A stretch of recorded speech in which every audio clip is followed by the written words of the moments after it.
Couple of points to remember going forward. One, you should never remove the casing. And two, if you do remove the factory supply plug, please ensure you get it wired in by a qualified electrician. Okay, a couple of safety things before we get started. You must make sure the door is running smoothly first, and it is safe for you to operate the door, because once you activate the operator, it will continue to move on its own without your interference. So you need to be in a safe position to do so. And there's nothing in the way for the unit. The first thing you need to do is decide on your door type. So it comes out of the factory already set up as a sectional door, but we're going to change this for an up and over, so like a retractable door. To do that, what you need to do is remove the casing at the back, and then using my screwdriver so you can see where I'm pointing. I'm just going to turn dip switch number 1 to the on position. Okay, now that's changed the LED light here. And utilising the T button, I can cycle through to the door types to find the one I'm looking for. So I'm just going to press through. Every time I do it, it changes the number of flashes. So we'll just keep going all the way through. All the different door types are listed in the instruction manual. We're going to come all the way back to number 1, which is the up and over door. Once you've got the door type selected, you're going to press the P button once, and you'll see a little green flash. Now the door's ready to learn its limits. So all I'm going to do is press the T button, just under here, and the door's going to start to move on its own. It's going to come to the open limit, as you can hear, and then it'll go all the way down to the bottom and close. And as you can see, I'm not touching it, so it's just working on its own. Once it's opened the top limit and the close limit, it will then do several operations. What it's doing there is finding the weight and the balance of the door to make sure it can run smoothly. So once the door's finished learning the limits, the next step is to code in your handset. So what we're going to do, underneath there's the little P button. We're going to press and release it once. You'll notice the LED starts to flash slowly.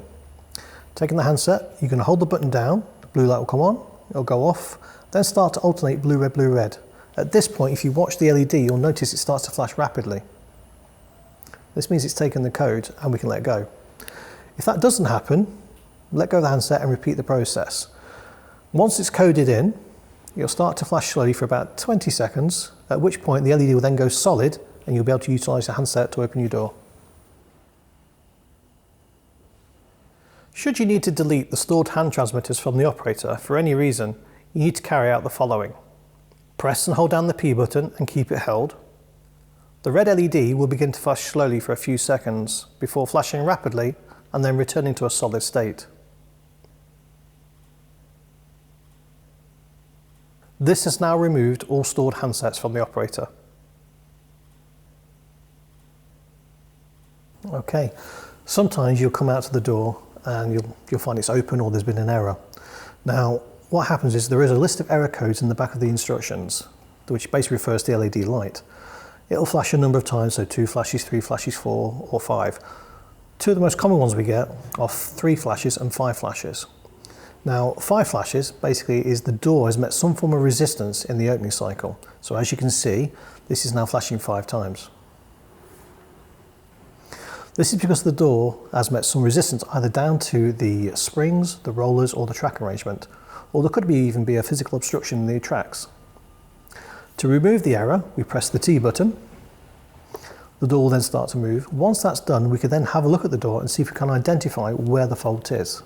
The other error code we get is the 3 flashes. And now this is the door in the closed direction. So what happens here, the door may have come down, met a physical obstruction. It could be a roller, could be a spring, could be something out of alignment. Exactly the same thing again, we push the T button to clear it, and then we look for the obstructions to resolve.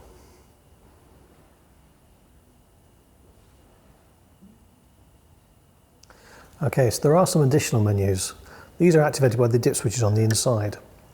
These cover things such as time return, safety equipment, belt relief, bus scan for any bus connections, which are down here. If you do decide to have time return, you will require photo cells which are wired into here.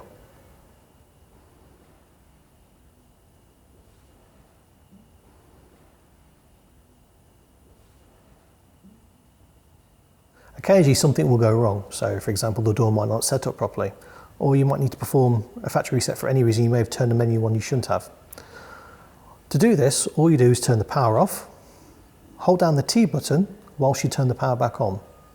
Keeping it held, the LED light will flash,